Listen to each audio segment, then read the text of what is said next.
엘렌 화이트 자서전 35장, 퀴저로는 35장이고요. 두 챕터를 하는데 제가 제목을 이렇게 붙여봤습니다. 대실망과 하늘의 위로. 성경 가운데 예수님의 제자들도 큰 실망을 한 적이 있습니다. 누구 때문에 실망했어요? 예수님 때문에. 좀 이상하죠? 예수님 있다가 여러분 실망할 때가 있나요? 아마 예수님 때문에 실망할 때 있을지 모르겠어요. 그런데 참 희한하게도 예수님 때문에 실망했던 일이 있다고 하면 예수님께서 그 모든 일들을 보상해 주시고 회복해 주세요. 그래서 사실은 예수님 때문에 실망할 수는 없어요. 예수님은 언제나 우리를 위하여 최선의 답과 길을 가지고 계시기 때문입니다. 구약 성경에서 하나님 믿고 실망당했던 사람이 있나 생각해 보니까 모세가 좀 생각이 납니다. 모세가 이스라엘 백성들을 이끌고 어디에 가기를 소망했어요? 약속의 땅 가나안에 가기를 그렇게 소망했는데 그가 말 한마디 잘못한 것 때문에, 그죠? 가나안 땅에 들어가지 못하고 정말 내가 너희 때문에 저기 들어가지 못하고 이렇게 억울하게 여기서 참으로 인생을 마감한다 하는 듯한 후회스러운 모세의 그런 표현을 볼 수가 있습니다. 그러나 우리가 영감의 교훈을 보면 모세도 결코 실망스럽지 않은 하나님의 대우하심을 맛보게 됩니다. 육적인 가나안에는 들어가지 못했다 할지라도 하나님께서는 그를 부활시켜서 정말 그가 가고 싶은 본질적 나라, 본질의 본향으로 인도해 가셔서 정말 하늘에서 결코 모세가 하나님 섭섭합니다, 예수님 억울합니다 그런 소리 하지 못하도록 넉넉히 복 주시는 내용이 나와 있습니다. 특별히 우리가 이제 교과 공부에도 나오는데 예수님께서 예루살렘 입성을 할 때에 제자들의 마음속에 흥분과 감동은 대단했습니다. 예수님께서 이전과는 전혀 다르게 늘 자신의 신분을 감추고 숨기셨는데 예루살렘 입성할 때는 스가랴의 예언을 이루셔서 나귀를 타고 마치 왕처럼 예루살렘에 입성하는 모습을 보고 이스라엘 백성들은 호산나 영광의 감격의 노래를 부르지 않습니까?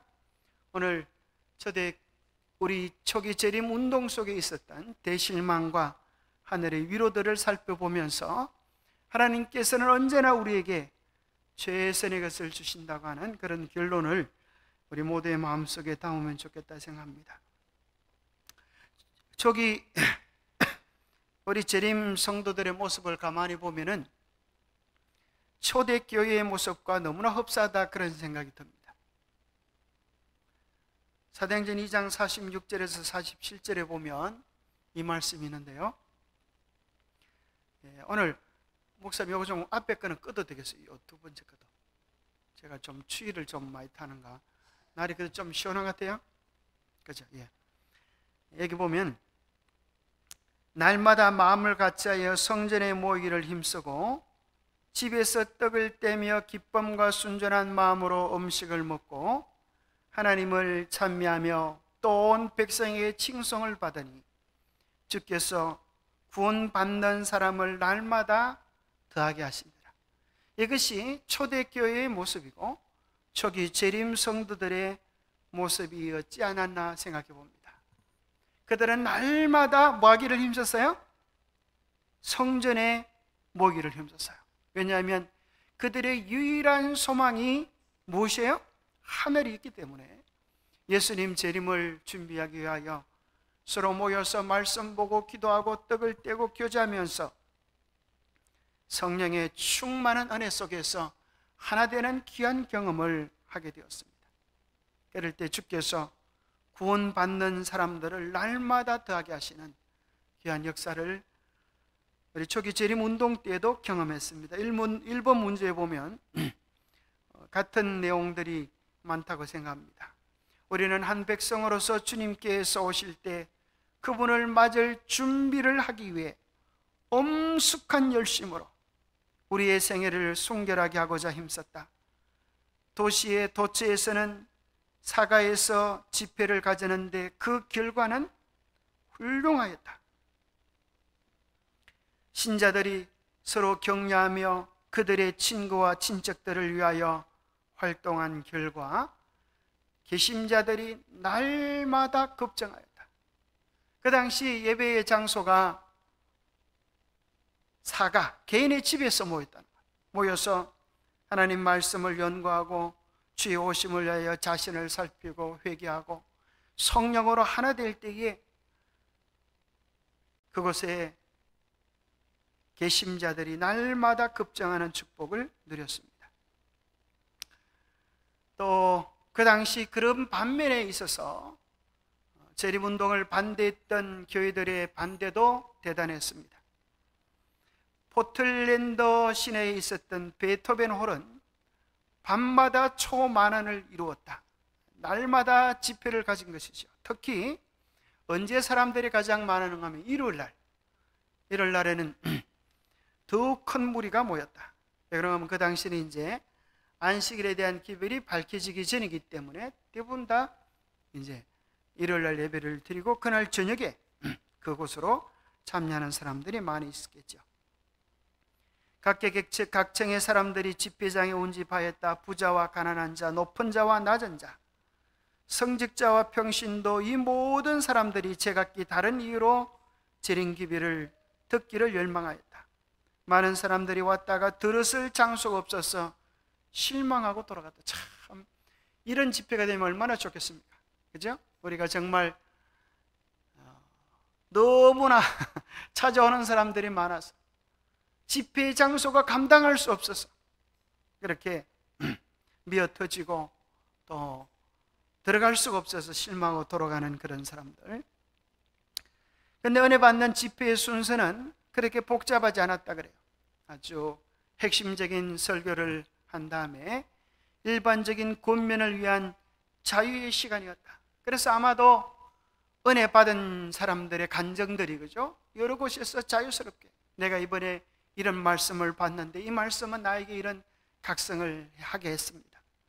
또 내가 이번에 성령의 예민한 음성을 느끼고 깊은 회개를 경험했는데 우리가 다 회개를 경험할 때 주님께서 용서와 은혜와 함께 하시는 은혜를 주신 것 같습니다. 곳곳에서 많은 사람들이 영적인 경험을 하면서 하나님 앞에 자기 자신을 드리는 시간들이 일어나게 되었습니다. 그 가운데 이번에 보면 어떤 한 분이 말씀을 마치고 나서 하나님의 백성들의 기도를 원하는 자들은 일어나라고 하자 수백 명이 호응하여 일어섰습니다. 이 사람 누굴까요? 자, 여기 보면 성령께서 그 집회 가운데 임하셨다. 하늘과 땅이 서로 접근하는 듯하였다. 집회는 밤중까지 계속되었다. 젊은이나 노인이나 중년이나 할 것 없이 모두 주님의 능력을 감사하였다. 이분은 침례교 목사님이셨던 브라운 목사님이 이제 이 집회에 참여하였는데 예배 시간에는 기력이 없어서 이렇게 처져 계신 것처럼 보이는데 알고 보니까 그 속에서 성령의 깊은 은혜를 받아서 영적 감동을 경험한 것입니다. 말씀 집회가 마칠 점 이분이 일어나서 개인적인 경험을 소개한 것입니다. 그는 자기의 경험을 아주 간결하고 솔직하게 수레했으며 크게 편견을 가졌던 많은 사람들도 감동되어 눈물을 흘렸다. 하나님의 성령 역사가 그의 말과 표정에 분명히 나타났다. 그는 거룩한 감격에 차서 하나님의 말씀을 자신의 안내자로 삼기로 했으며 모든 의심이 사라지고 믿음이 확고해졌다고 담대히 선언하였다. 그는 그의 동료 목사들과 교인들과 죄인들과 불신자들에게 스스로 성경을 상고하라고 간절히 호소하였으며 아무도 그들이 진리를 탐구하는 목적에서 돌이키지 못하게 하라고 당부하였다. 결국은 초대교회처럼 이곳이 부흥의 핵심은 말씀과 기도였습니다. 그리고 이 부흥 집회를 위하여 그냥 전해주는 말씀에 안주하지 말고 개인적으로 정말 다니엘의 말씀을 연구하면서 이것이 정말 그러한지 개인적으로 확정하고 진리를 개인적으로 상고하는 시간을 가지라고 강력하게 호소를 했습니다. 자, 그래서 여러분 한번 우리가 이런 생각을 한번 해보십시오. 우리가 정말 그 당시 그 집회에 있다고 한번 생각을 해보십시오. 이제 10월 28일 날짜가 정해지고, 그죠? 10월 22일입니까? 10월 22일 대실망, 그 당시 이제 정했던 게 10월 22일이었죠. 10월 22일 날 되기 전에 10월 달에, 아니 올해가 지금 8월 말이잖아요, 그죠? 그럼 한번 생각해 보세요. 10월 22일 날 날짜가 정해졌어요. 우리 10월 22일 날 예수님을 만난다고 생각할 때 그들이 8월 달을 어떤 심정으로 보냈을까? 9월 달을 어떤 심정으로 보냈을까? 드디어 기다리다가 10월 달이 되었을 때 그들이 어떤 심정이 되었을까? 여러분 생각을 해보시면 그들의 경험에 동참하면 좋겠습니다. 아마 그들의 심령 속에 내가 이제 이 지구상에서 마지막 여름을 보내는구나, 하늘에 대한 설렘과 기대로 가득 찼을 것입니다. 집회를 마치고 나올 때도 그들은 그 감동 은혜를 이기지 못하였어요. 길에 오면서 찬미를 부르는 것입니다. 하나님을 찬양하라. 또 다른 편에서 소리가 들립니다. 여호와께 영광 돌리세, 주께서 다스리신다. 예수님의 재림에 대한 거룩한 기대 속에 그들은 정말 하늘의 은혜를 깊이 경험하면서 그들은 그 당시의 행복과 즐거움을 평생 잊을 수 없었다고 고백합니다. 드디어 사모하던 순간이 가까이 왔습니다. 우리가 주님을 맞을 줄로 믿었던 시간이 임박했습니다. 우리는 이 시간에 조용하고 엄숙하게 접근해 갔습니다. 참된 신자들은 하나님과의 달콤한 교제, 곧 찬란한 미래에 그들이 누리게 될 진정한 평화에 들어갔습니다. 이와 같은 희망과 신뢰를 경험한 사람은 이 복스러운 기다림의 시간을 절대로 잊을 수가 없었습니다. 몇 주일 동안 세상 사무는 거의 제쳐놓았습니다. 우리들은 마치 임종의 자리에 누워서 몇 시간만 있으면 눈을 감고 영원히 이 세상의 장면을 바라볼 수 없게 될 사람처럼 우리 마음의 모든 생각과 감정을 세밀히 살피고 반성하면서 그 거룩한 만남을 위하여 준비했습니다. 그들은 10월 22일 해가 뜰 때 어쩌면 예수님 오실 것을 기대했을지 모르겠습니다. 동쪽에 해가 떠오를 때 의의 태양이신 예수님께서 오실 것을 기다렸을지 모르겠어요. 정오 때에도, 아니면 혹시 해질녘에 오실지 모르겠어요. 그래서 그들은 늦은 해질 때까지, 캄캄하여 앞을 볼 수 없을 그때까지 기다리다 실망 속에 들어오면서 그때 그들의 심정은 서로 이렇게 고백했습니다. 이 세상에서 가장 친한 친구를 잃어버린다 한들 이보다 더 슬퍼지는 않았을 것이다. 그들의 가슴 속에 정말 오실 것 같았던, 정말 만날 수 있을 것 같았던 그 이런 글자 그대로 대실망 가운데서 마무리 짓게 되었습니다. 마치 그것은 이스라엘 백성들에게 예수님께서 예루살렘으로 입성하시던 경험과 똑같다고 생각합니다. 그들은 이제 예수님께서 나귀를 타고 예루살렘으로 입성하실 때 그들은 호산나 노래를 부르면서 이제 로마에서의 압제가 끝나고 이제 가난하고 힘들던 삶의 피곤함들이 막을 내리고 예수님과 더불어서 영원한 영광의 나라가 자기들 앞에 이루어질 것을 기대했습니다. 예수님께서는 잔뜩 이스라엘을 흥분시켜 놓으시고 온 관심을 끌어모으신 다음에 영광의 보좌에 앉으시는 것이 아니라 어떻게 하셨어요? 십자가에서 맥없이 돌아가시고 가장 초라한 모습으로 그분의 인생을 마무리 지을 때 그것을 바라보던 제자들은 하나같이 가슴을 치며 통회하며 실망하면서 마음이 무너지는 경험을 했을 것입니다. 특별히 여기 영광의 입성에 대한 영감의 글에 보면 참 놀라운 얘기를 하고 계시죠. 예수님의 예루살렘 입성 때 예수님의 나귀의 꽃비를 붙잡은 사람이 누구라고요? 죽었다가 부활한 나사로가 그 꽃비를 붙잡고 가는 것입니다. 그것이야말로 수많은 사람들에게 이분은 생명의 왕이시다, 무덤을 정복한 왕이시다, 그렇게 이야기하는 것 같았습니다. 예수님께서 예루살렘에 입성할 때 가장 큰 소리로 호산나 찬양했던 사람은 누구일까요? 여러 사람들이 그랬겠지만 가장 큰 목소리는 벙어리였다가 예수님으로 인하여 취함을 받은 사람이 가장 큰 목소리로 감격의 노래를 불렀을 것입니다. 폴딱폴딱 뛰면서 노래를 불렀던 사람은 또 안전병이었을 것입니다.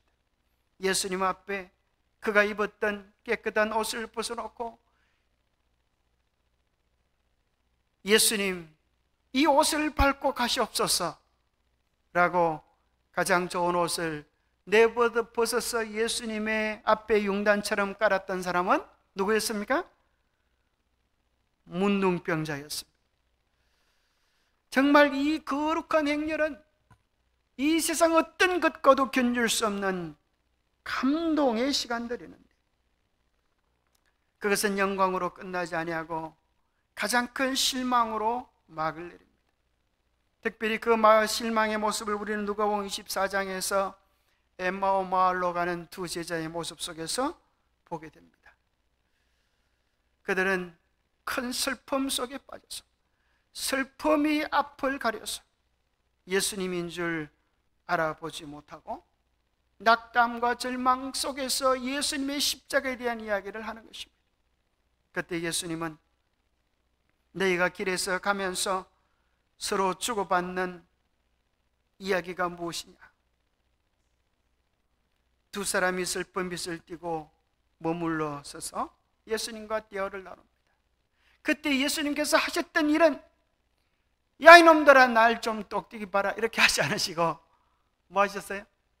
성경을 풀어서 그들의 마음이 뜨겁도록 해주셨습니다. 그들이 정작 예수님인 줄 알아보셨을 때는 예수님은 그들 눈앞에서 보이지 않게 되죠. 그들은 서로 말합니다. 우리에게 말씀하시고 우리에게 성경을 풀어주실 때에 우리 속에서 마음이 뜨겁지 아니하더냐. 사실은 이 모든 것이 절망이 아니라 오히려 인류의 최고의 희망을 위하여 주님께서 당신 자신을 쏟아 부으시는, 요즘 사람들이 그런 표현을 써도요, 교회에서 쓰는 용어인 줄 알 때 막 영혼을 가라앉는다 이런 소리를 하죠. 정말 그죠? 그런 소리 하죠. 집중할 때 막 영혼을 가라앉는다 이런 소리 어디서 배우는지. 예수님께서 정말 우리의 구원을 위하여 당신의 몸과 영혼과 모든 것들을 쏟아 부어주신 큰 사랑을 그들이 깨닫게 되어지죠. 바로 그것이야말로 대실망이 아니라 감격하고 또 감격해야 할 복음의 중심이 되는 거죠. 그래서 실망으로 좌절하고 절망할 줄 알았는데 그들은 십자가를 보고 부활을 보고 일어나서 다시 그들이 복음을 외쳐서, 도망갔던 그들이 복음을 가지고 사도 요한 외에 11명은 다 복음을 전하다가 온전히 순교로 그들의 삶을 마무리 짓는 것처럼 우리도 대실망으로 끝날 것이 아니라 요한계시록 10장 10절에서 11절에 보면 내가 천사의 손에서 작은 두루마리를 갖다 먹어버리니 내 입에는 꿀같이 다나 먹은 후에 내 배에서는 썩게 되더라. 그가 내게 말하기를 내가 많은 백성과 나라와 방언과 임금에게 다시 예언하여야 하리라. 제자들이 다시 용기를 얻고 힘차게 복음을 전했던 것처럼 하나님께서도 우리가 다시 성경을 펼쳐서 성소정결에 대한 바른 의미를 깨닫고 다시 세상을 향하여 힘차게 외쳐야 이 지구 역사의 마지막 사건이 마무리될 것을 말씀하고 계시는 것입니다. 3번에 보면 시대의 징조들은 만물의 마지막 임박했음을 알리고 있으므로 우리는 주님께서 언제 오시든지 항상 준비된 상태로 껴 굳게 서야 한다. 우리는 서로 격려하고 가르치고 위로하기 위해 모이기를 등한히 하지 말고 희망과 신뢰심을 가지고 기다리면서 이 어두운 세상에 우리의 빛을 밝게 비춰야 한다. 그리스도께서 오신다는 기쁜 기대감에 차 있어 현재의 주체되는 계시를 고려하지 않았다가 슬픔과 예상치 않았던 사태를 경험하였다. 그러나 바로 이 시련은 신실한 신자들을 진리 안에서 더욱 굳게 서게 하고 발전시키기 위하여 필요한 것이었다.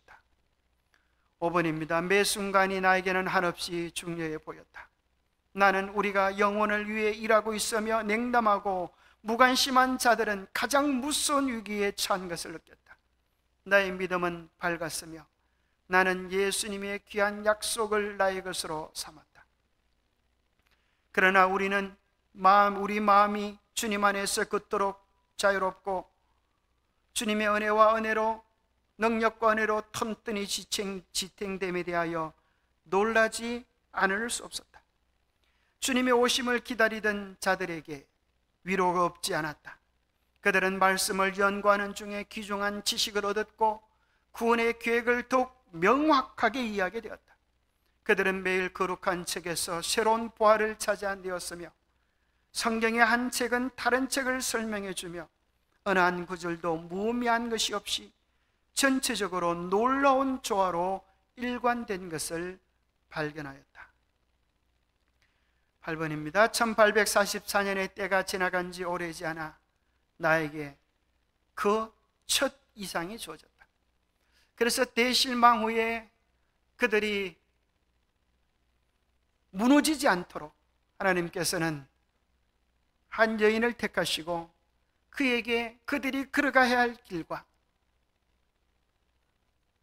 그들을 오늘 대실망의 의미들을 새롭게 계시를 통하여 조명해 주셨습니다.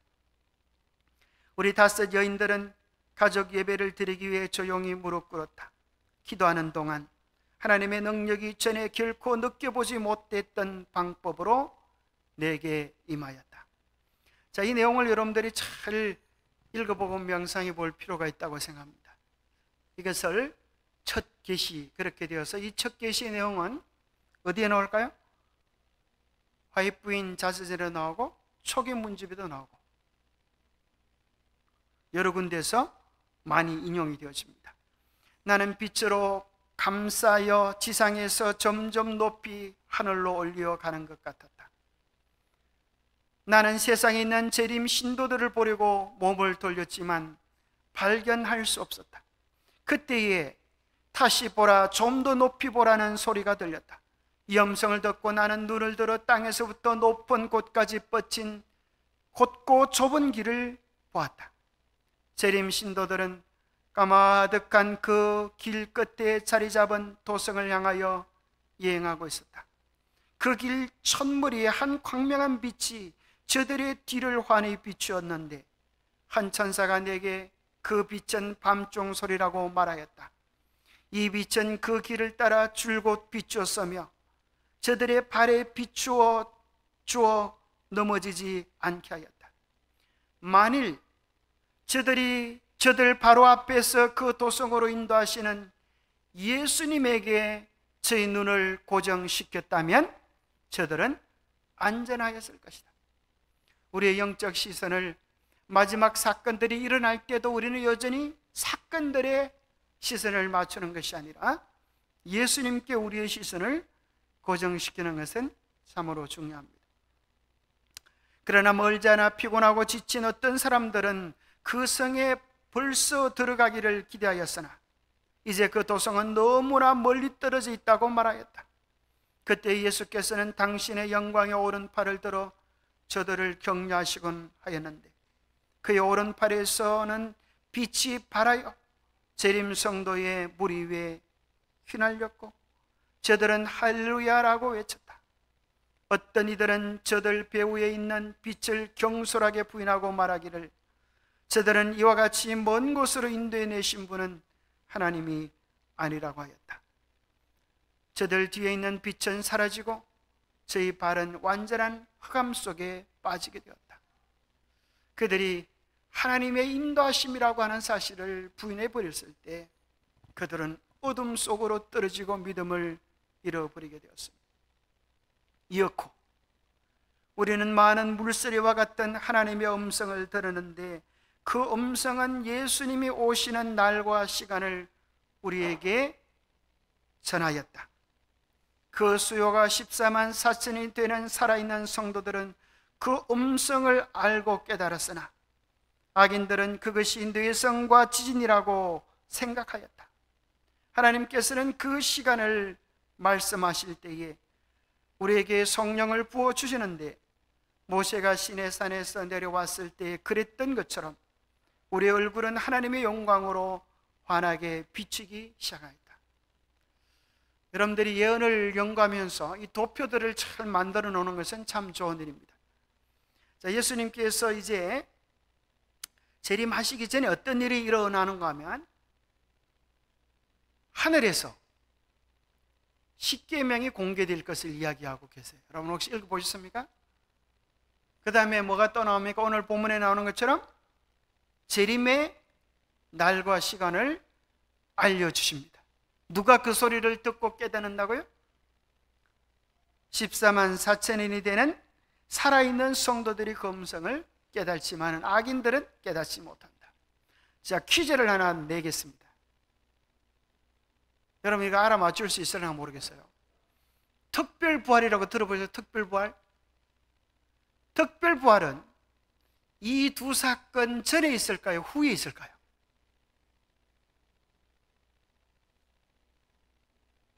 잘 모르시겠죠? 자, 이제 우리가 이 대쟁투에도 이게 나오고 초기 문제에도 나오고 또 화이트 자서전에도 유심히 살펴보면 이제 그런 것들을 볼 수 있습니다. 마지막 사건들 이런 부분들에 대해서 여러 가지가 나옵니다. 자, 그러면서 14만 4천에 대한 얘기들이 연결되어지는데요. 14만 4천이는 모두 인을 받았으며 완전히 연합되어 있었다. 그들의 이마에는 하나님과 새 예루살렘이라 쓰여 있었다. 예수님의 새 이름이 들어있는 영광스러운 비열이 새겨져 있었다. 얼마나 놀라운 장면입니까?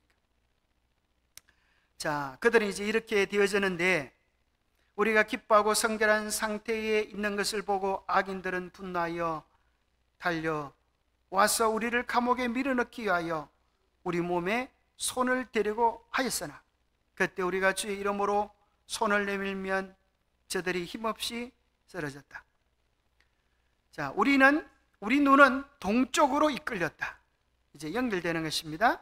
동쪽에 이제 사람의 반만한 작고 검은 구름이 나타나는데 그 구름 위에 보니까 누가 계세요? 무지개가 둘려있고 그렇게 소망하시던 예수님의 재림을 맞이하게 되는 것입니다. 그때 예수님의 그 영광의 광채에 누가 능히 설 수 있으리요? 그러한 소리를 우리가 외쳤습니다. 그러자 천사들이 노래하기를 그쳤고 잠시 두려운 침묵이 흘렀습니다. 그때 예수님께서 이와 같이 말씀하셨습니다. 깨끗한 손과 순결한 마음을 가진 자들은 능히 설 수 있을 것이다. 나의 은혜가 너희에게 족하도다. 이 말씀을 듣고 우리의 얼굴은 환하게 빛났으며 기쁨이 각 사람의 마음에 충만하여졌다. 그리하여 천사들은 목소리를 더욱 높여 다시 노래를 불렀다. 그동안 그 구름은 지상으로 한층 더 가까이 접근하였다. 예수님은 불꽃에 쌓여 구름을 타고 강림하실 때에 그분의 은나팔이 울려 퍼졌다. 잠자는 성도들의 무덤을 응시하시고 손을 하늘을 향하여 드시면서 깨어라 깨어라 깨어라 티끌에 잠자는 자들아 일어나라. 이건 몇째 부활이겠어요? 첫째 부활이지. 무덤이 열리며 죽었던 자들이 썩지 아니함을 잊고 일어났다. 14만 4천인이 사망으로 인하여 갈라져 있었던 저희 친구들을 알아보고 할렐루야라고 외쳤다. 그와 동시에 우리는 변화되어 공중에서 주를 영접하기 위하여 저들과 함께 이끌려 올라갔다. 자, 여기에는 저들과 함께, 저들이 누구죠? 첫째 부활에 부활했던 사람들. 우리는 누굽니까? 14만 4천인과 특별 부활에 동참했던 사람들. 그죠? 특별 부활은 예수님 재림 전에 있는 사건입니다. 그래서 이 세 부분들이, 이 세 부류들이 구원받을 자들입니다. 이 사람들이 함께 이제 구름 속으로 끌어올려 공중에서 주님을 영접하고 7일간 하늘로 가는 것입니다. 얼마나 영광스럽고 놀랍겠습니까? 한 친구는 표현하기를 이것이 바로 우주 스노클링이다. 물속을 들여다보듯이 하나님께서 이제 일주일 동안 우주를 절단하셔서 그 속에 있는 아름다운 터널을 통하여 광년으로도 수억 년 갈 거리들을 하나님께서 우리를 위하여 우주의 아름다움들을 보이시는 일주일의 여행이 있을 것이다. 그리고 드디어 영광스러운 예루살렘 도성에 들어가는데, 여기 보니까 유리바다 위에는 14만 4천인이 정사각형으로 모여 서 있었다. 그리고 우리를 향하여 너희들은 나의 피로 너희 두루마기를 빨았고 나의 진리를 위하여 굳세게 서서 견디었으니 안으로 들어가라.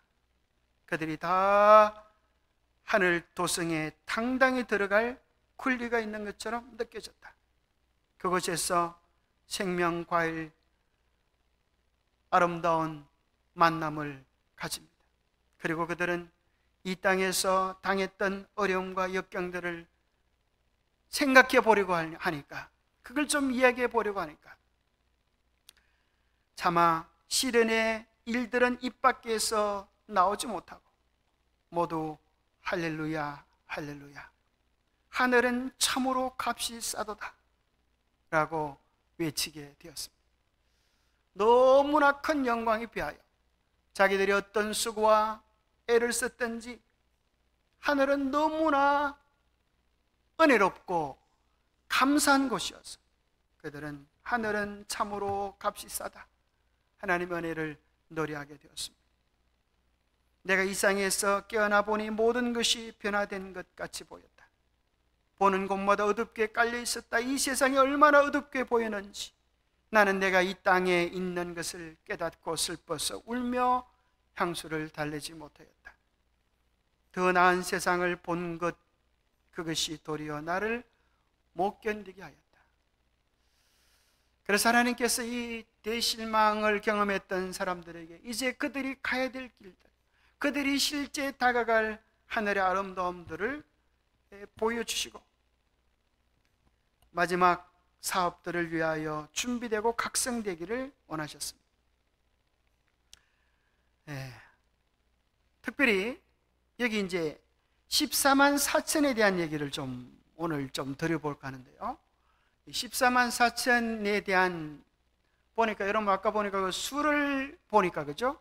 그 수를 보니까 14만 4천이더라. 이러니까 많은 사람들이 수가 14만 4천이나 그러니까 이건 상징이 아니라 실제로 14만 4천인을 이야기하는 게 아니냐 이렇게 생각하는 사람들이 좀 있어요.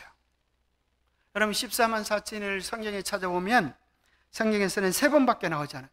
그것이 상징인지 실제 수인지 잘 분별하기 어렵지만 그 내용을 초기 문집에서 14만 4천에 대한 내용들을 다 찾아보면 이런 결론을 얻게 됩니다. 사실 이건 제가 연구한 게 아니고 우리 영남앞에서 성경을 아주 체계적으로 잘 연구하는 목사님이 계세요. 그분이 김종수 목사님이라는 분인데 이분이 이제 공대를 나오셨어요. 공고를 나오셨는지 이렇게 이과 쪽으로 발달되셔가지고 아주 논리와 체계적으로 이렇게 공부를 하세요.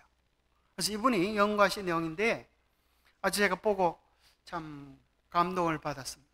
그래서 여러분도 이걸 한번 이런 관점으로 한번 비교해 보시면 좋겠어요.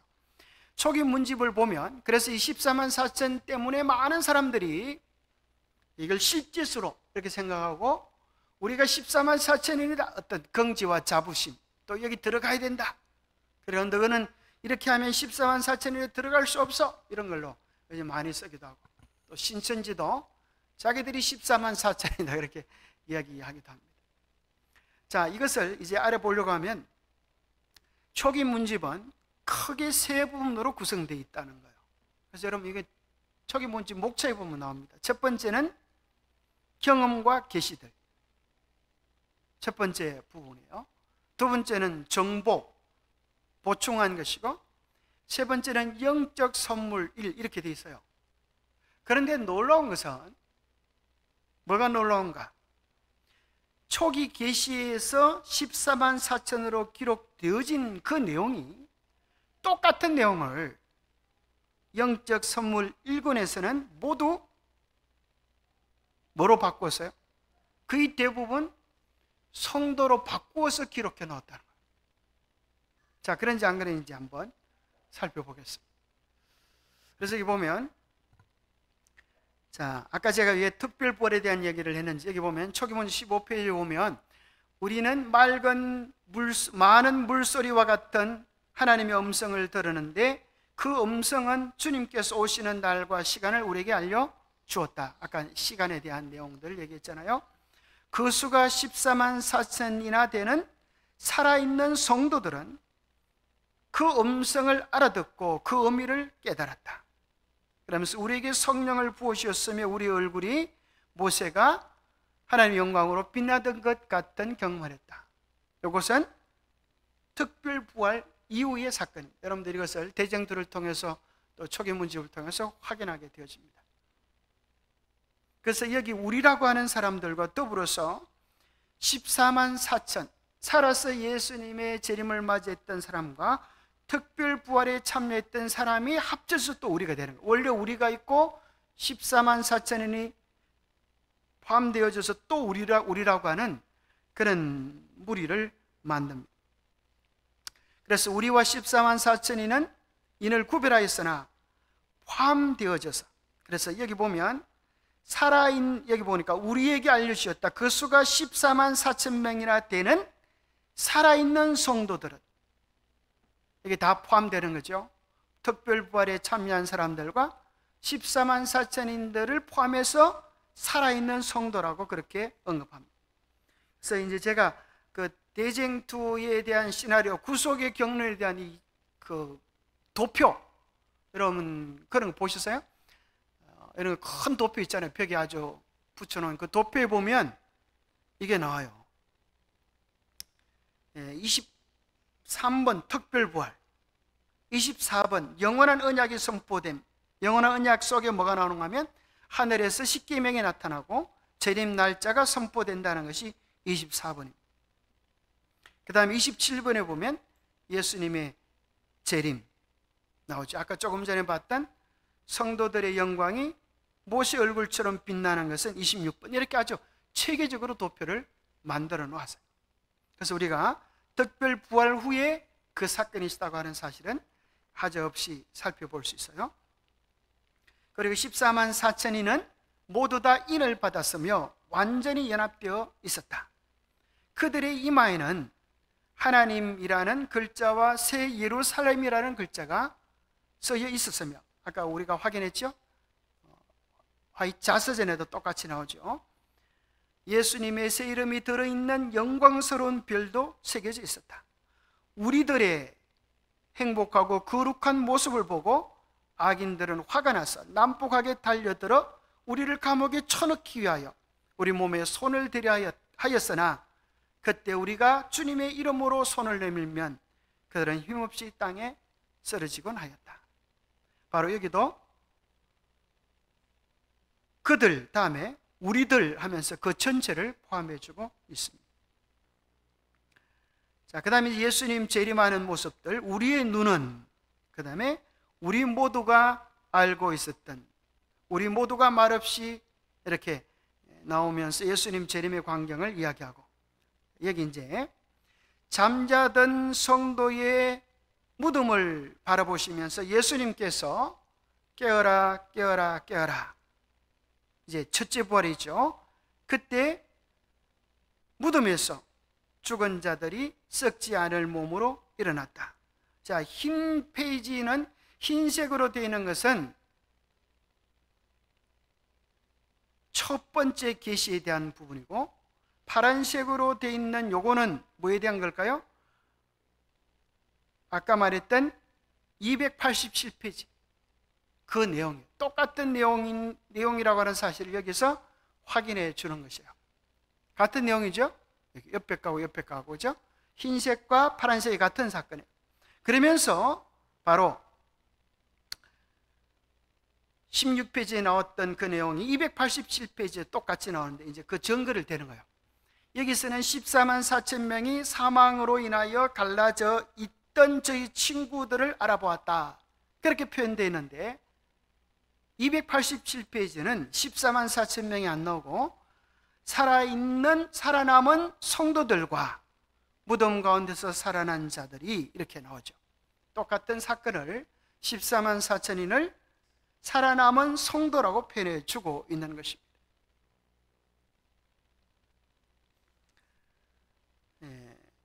그 다음에 여기 보니까 14만 4천 명이 사망으로 나누어져 사망으로 인하여 갈라져 있던 저희 친구들을 알아보았다.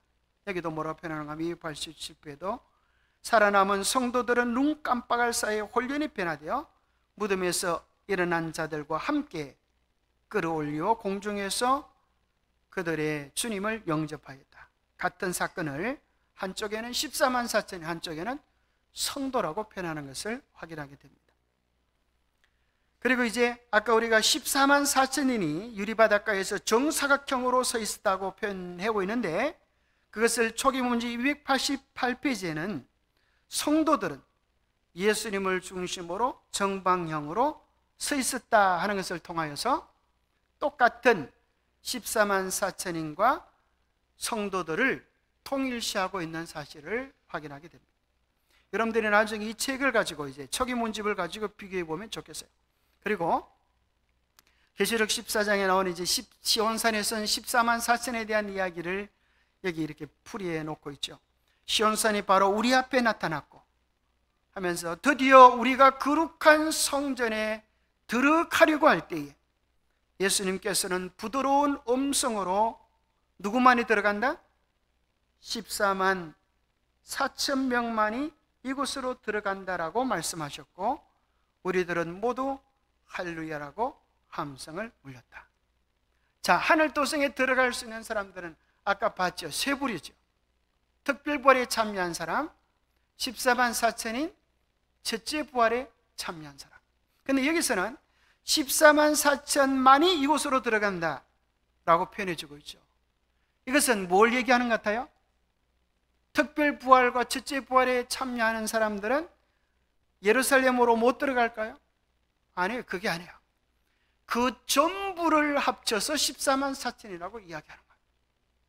그래서 우리는 성경 화이트부인이 사용하는 14만 4천이라고 하는 그 숫자들은 문자적인 14만 4천인이 아니라 구속받은 모든 사람들을 이야기하는 상징적 표현에 대한 사실들을 확인하게 되는 겁니다. 그래서 우리가 어떤 한 구절만 보고 숫자적으로 14만 4천인이다 이렇게 이해하는 것은 그 전체 흐름과 맥락에서 잘못 오해할 수 있는 여지들을 가지게 되는 것입니다.